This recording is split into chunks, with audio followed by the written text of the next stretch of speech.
Welcome to Judicial Dollars and Cents, brought to you by Anders Virtual CFO Services team from all across the United States. I'm John Scott, and in each episode, we'll shine a light on the financial side of the legal world, turning law firm numbers into impact-driven stories. From taxes and profitability to practice growth and leadership, we sit down with law firm innovators who are shaping the future of the profession. Let's dive in, right here on Judicial Dollars and Cents. Hey, and welcome back to Judicial Dollars and Cents, where the business of law meets the practice of law. I'm John Scott with Anders Virtual CFO Services for law firms, and each week we sit down with successful attorneys, legal innovators, and business leaders to explore what it really takes to build a thriving law firm. We go beyond the courtroom to discuss leadership, profitability, operations, technology, AI, and the strategies that help firms grow, scale, and create lasting value. Whether you are a managing partner, an emerging firm leader, or someone passionate about the future of the legal profession, our goal is to provide practical insights that you can put to work immediately. Today, we are pleased to welcome Sonja Aoun, a partner in the family law practice at Price Benowitz, representing clients throughout Northern Virginia and the Washington, D.C. area. Sonja has practiced for 25 years, primarily in family law, handling everything from divorce and custody to complex property division, military and government-related divorces, retirement and pension issues, relocation, premarital agreements, and collaborative divorce. She is a graduate of Georgetown University and Georgetown University Law Center and has been recognized repeatedly by super lawyers and best lawyers in America. But what I think will make today's conversation particularly interesting is Sonja's belief that becoming a great lawyer requires more than technical expertise. Communication, emotional intelligence, discipline, judgment, and the systems we build around ourselves can be every bit as important.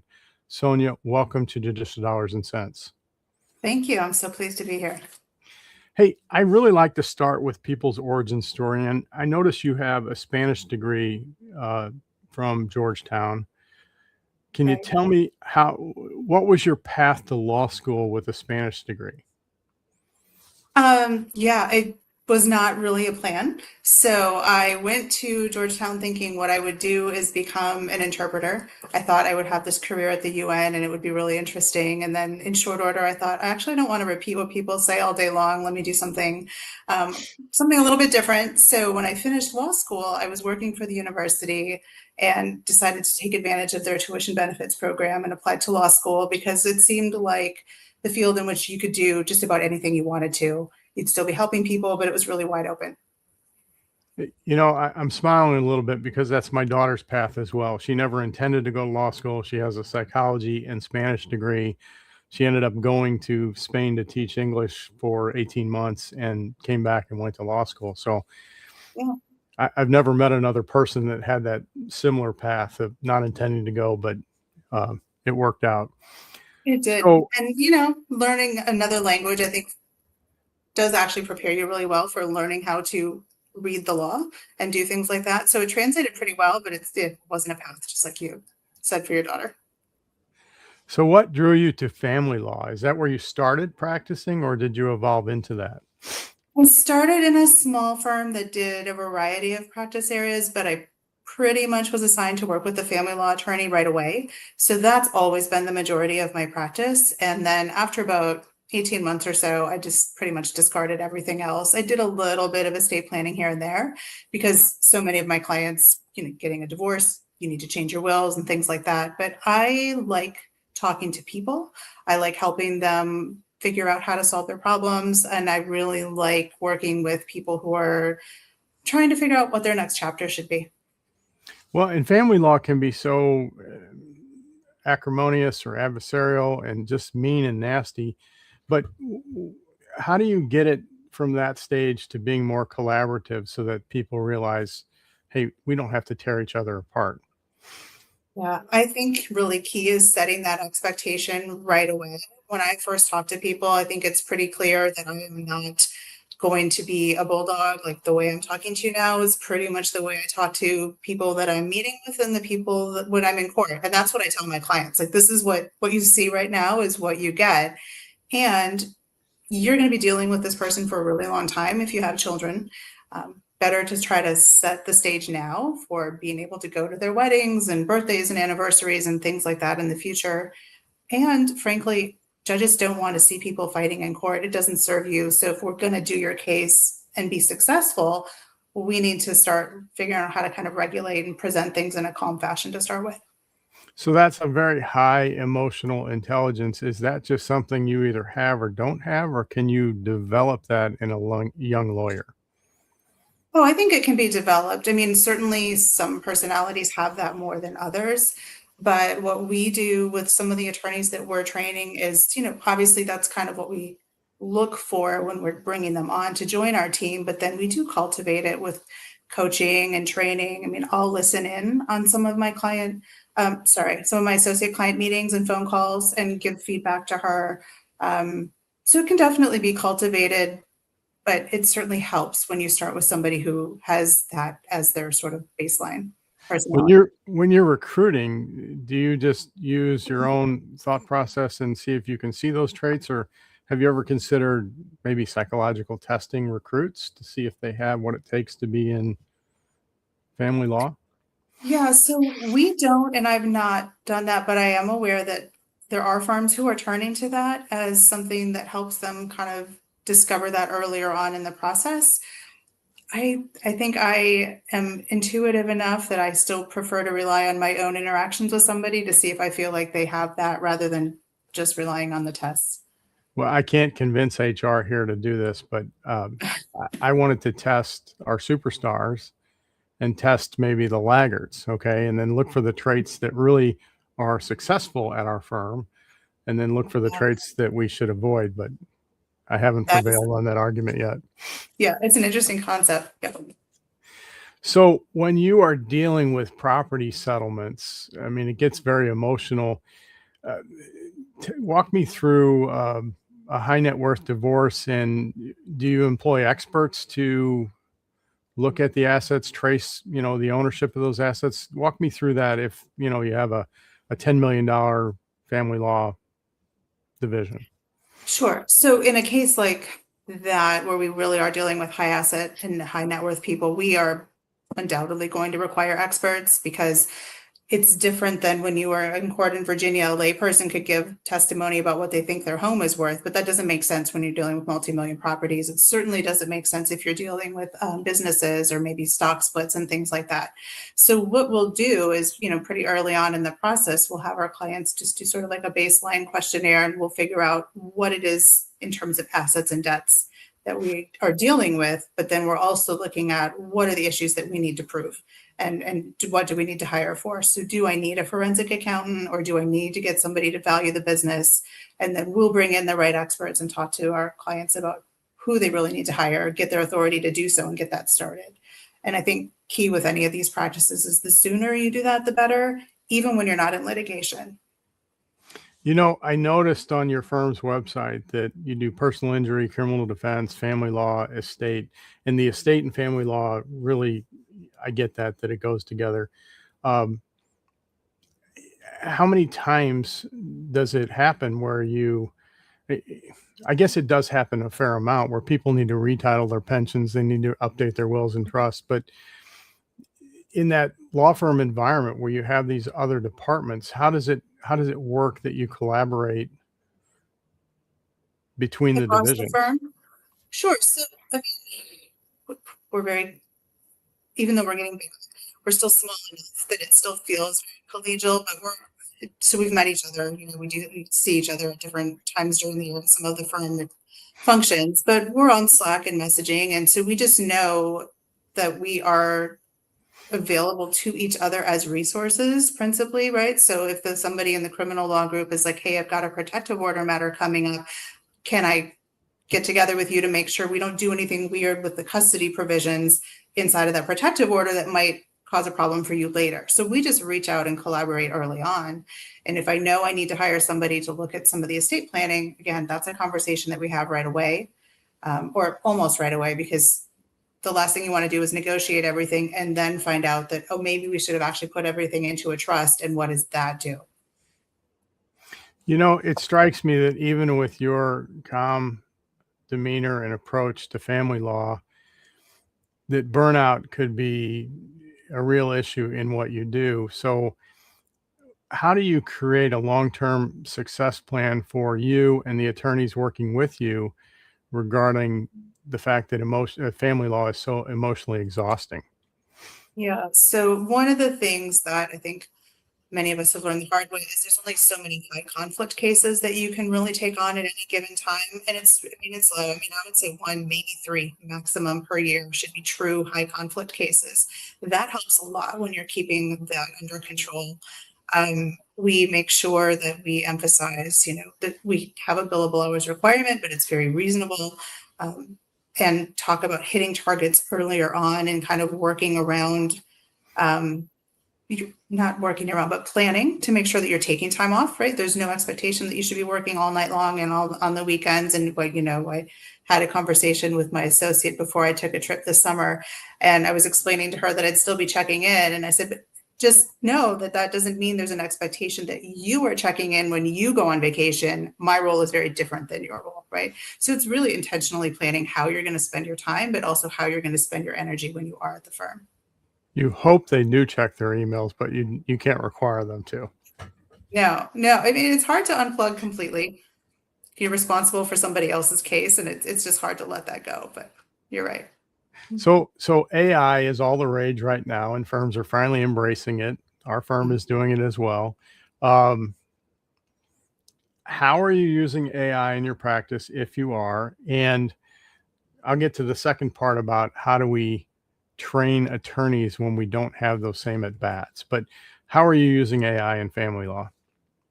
So we're starting, I would say, principally within the research space. So we've got one of the protected, Lexis subscriptions where you actually are using AI research, for example, but it's within their field, right? You don't go outside of their environment, and then you hope to cut down that way on any hallucinated cases or anything like that. Obviously, still emphasizing, especially for the newer attorneys, you don't necessarily know all of the cases that you might need to know. So if something seems a little bit off, you need to run it by us, number one, so we can make sure that you're on the right track, but then, keep absolutely checking all your cases. What I'm looking into getting started with our firm and talking to our team about is taking on some of the newer discovery tools that are out there for AI.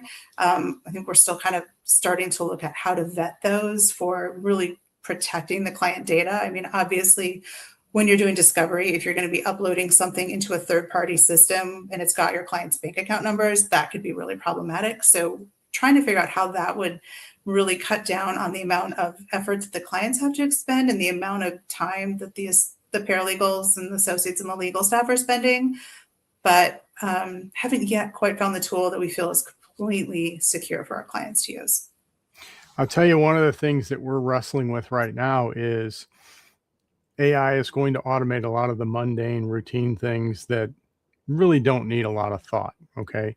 But those things also gave young accountants and young attorneys reps a chance to make mistakes, be corrected, learn from those mistakes. And so we're now having to redesign our training programs for those first few years of their career where they were doing those things. And we have to have them do different things. That the ultimate goal would be for them to be better advisors, better critical thinkers sooner in their career without having those reps. So I'm sure you're facing the same things in the legal profession. If you have a trove of documents that somebody has to go through, but now AI is organizing that information chronologically and calling out things that it thinks may be important, those are things that don't create a lot of value for clients, but it did give critical reps to the young professional to learn what's important, what's not important. So we just have to rethink how we train those young professionals. Are you facing those same things? To a degree, yes. I mean, you're right now when if we do have a third party use or AI use, not that's the third word, an AI system that's going through our discovery for us, and hey, can you flag any transaction over $500? That's not the same as but did you notice that there was a recurring $35 transaction to OnlyFans, right? I mean, those are other things that you need to pick up when you're doing family law, and things that really, like, one time my paralegal came to me and she said, hey, you missed this because you only had me flag certain high dollar transactions, but let's also go back and look for this, right? So thinking through things like that. And I think the other thing is kind of emphasizing for people who are used to, and don't get me wrong, I love tools like this, but if you're used to Grammarly and you're used to things like this, Grammarly is not going to notice that you put in the wrong county when you did the style of the case, right? So just some of those things, I think it's more just training on not having to spend all your time on the details, but still recognizing that the details are critical, right? And with the law, you don't necessarily get a chance to redo things, right? You can ask for permission to file an amended pleading, but the court doesn't have to grant it. So getting it right the first time is still really important. Even when we have other tools, we're not yet at a place where we can rely on them or replace human judgment. Understood. So staying on the young attorney theme, if you were advising a law student today, what skills would you tell them to develop that aren't necessarily taught particularly well in law school? Oh, yeah. So, the follow-up would be, then where do you learn this, right? But the soft skills, obviously, if you think you're going to be doing any kind of trial work, taking a trial advocacy class or a clinic is really important. I think the schools that do mediation clinics or other clinics, even if they're not for trial advocacy, can be really good places to try to learn some of those soft skills, because then you are interacting with people who are coming to you with their problems. Especially like volunteering at a landlord-tenant clinic, for example, you will meet a high volume of people, and hopefully you will develop a high degree of empathy if you didn't already have it, just by virtue of hearing all the different ways that people find themselves in trouble. I think those are probably some of the best things that I would suggest that law school is starting to do better, but could still do better. Okay, and then a couple things about yourself. What's the best habit that you have developed in your career to help you either be efficient or cope? And then what's one thing that you want to stop doing over the next 6 to 12 months? Yeah. So I think I've always been a pretty efficient, organized person, but one thing I did need to learn, and I've shared this with people over my 20-some years, is to remind myself that the problems that are in front of me are not problems that I created, and they are not problems that I have to bring home with me at the end of the day. Like, I'm here to help and I'm here to try to work it out, but I didn't create these facts, and there's no sense getting upset about them. And occasionally when I have gotten a little bit spun up about things, one of my seasoned paralegals has come back to me and said, remember the first thing you taught me when I started? You didn't create these facts. So honestly, that's been kind of a godsend over the years. One thing I would like to stop doing is I really need to find a way to stop accepting documents that are not PDFs, right? So to get the JPEG kind of pasted into the email, no matter how many times I ask somebody not to do it, I'm doing this because I'm a compassionate person. I'm going to end up accepting the document and then causing more problems for myself later. So that's my goal, to once and for all stop accepting things that aren't in a format that we can use right away. I'm smiling because, clients will receive an IRS notice and they'll take a picture of it and text it to me. And I'm like, yes, it might be 4 or 5 pages. So it's 4 different JPEGs. And I just send it to my assistant and like, please print this out for me. You're right. I should push back and say, please scan this and email it to me so that it's one document. And then the other thing I like that you said was you really cope with your situation by not being an emotional sponge, that they're not your problems. You're just here to help.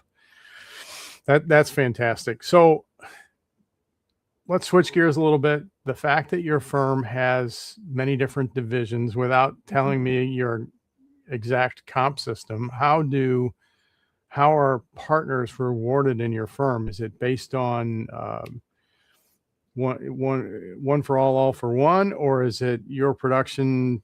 I mean, the collection rate in family law is different than certainly the PI world in criminal defense. True. So how do you judge partners? Is it a goals-based system? Is it strictly on book of business? What are the metrics? No, it's a combination of a few different systems that we think work well to both encourage mentorship and development of the newer attorneys, as well as people who do bring in business, right? So if I have a client who comes to me because of work that I've done in the past, I'm going to be compensated at a greater rate. But if I have somebody that I'm training to work with me, obviously that takes time away from what I would be doing in terms of a billable. And so some of the partners are compensated that way too. But not all the partners have the same stream, because not all of us are managing partners either. Understood. Understood. Hey, before the show, we talked about something not related to law, and you told me that you annually go visit. Your husband is Lebanese and from Lebanon, so you Yes. go to Lebanon. And here in St. Louis, there's a big Lebanese community, and there's a church just south of downtown, St. Raymond's, that every Wednesday these Lebanese women come in and they cook this fabulous food. So tell me about Lebanon and tell me about your favorite foods, Lebanese foods. Oh man, that's always hard to narrow down. So I am pescatarian, and so Lebanese cuisine has a lot of vegetarian dishes. So that's really great. And I think in part it was because, growing up in certain regions, it's not really, it's very expensive to get meat, especially when you have to go slaughter a whole animal to have the festival, or to have at the festival and provide the meat. And other times too, like, Lebanon is pretty divided between about maybe 40, 60 or so between Christian and Muslim population. And the Christian population celebrate a pretty strict abstinence schedule during the Lenten times. And so similar to the church there, Our Ladies don't do Wednesday evenings, but they will do an annual Lebanese festival where they get all of the food. So I'm going to make my husband's family mad by saying this. My favorite salad is not tabbouleh, it is fattoush. Even though my mother-in-law is amazing and makes the best tabbouleh I think probably most people have ever had. And I think the secret is the little bit of lemon that she chops up in there in a special way. So that's probably my favorite. And then my kids all have their own separate favorite, and we're super blessed. My husband cooks, and so then I don't have to. So do you go the same time every year? More or less. We usually go in the summer. We've been going a little bit more. We used to go in August. Now we're going more toward like June and July, which is nice because it's not as hot. And then his family lives about 5 minutes away from the sea. So we just go to the Mediterranean when it gets too hot during the day, and then come home and then spend time with friends and family there. And how long do you go for? We go for about 3 to 4 weeks. Now that we've got college kiddos, we're probably going to have to start going for a little bit less time because they're going to start doing internships and working. But that's what we've been doing since they were little. Oh, that's awesome. I would love to go. And please tell me they still have the cedars of Lebanon. Are there big cedar There are groves? still some places where you can go and see the cedars, and it is worth every moment that you could spend there. It is a beautiful place. Obviously, certain places right now you can't go and visit due to the war, but the other places are just unbelievably lovely. So where you go, you feel completely safe? Yeah, it's a smaller town, and it's basically about 45 minutes away from Beirut toward the north. And that there's not a lot that usually happens in the northern part of the country. So it's very safe. It's it used to be kind of a smaller village when we first got married. It's become more popular now as a place to go. But the Lebanese people are beautiful, very hospitable. I mean, when we first went, the very first time was for my wedding, and within like 2 minutes of arriving in the village, I think my dad had made a friend. So the people are lovely. That's fantastic. Hey, Sonja, before we wrap up, what's the best way for folks to get a hold of you and learn about you and your firm and your practice? They could go to our firm's website. It's pricebenowitz.com, or visit my LinkedIn profile. I sometimes post things on there that I think are helpful to people who are, more to people who are professionals, maybe looking to refer clients, just so that they can kind of get a sense of how we approach things and what types of values that we share at the firm. Sonja, thank you so much for joining us today. And thank you all for listening to Judicial Dollars and Cents, where the business of law meets the practice of law. If you enjoyed today's episode, please like, follow, and subscribe wherever you listen to podcasts. Our mission is simple: to help law firm owners build stronger businesses, deliver exceptional client experiences, and create firms that thrive for generations. Again, I'm John Scott with Anders Virtual CFO Services for Law Firms, and we'll see you next time on Judicial Dollars and Cents. Thanks for joining us on Judicial Dollars and Cents, presented by Anders Virtual CFO Services. If you found value in today's conversation, be sure to follow or subscribe wherever you get your podcast. To learn more about how Anders helps law firms strengthen their financial foundations and drive growth, visit anderscpa.com. Until next time, keep making smart decisions that make perfect sense.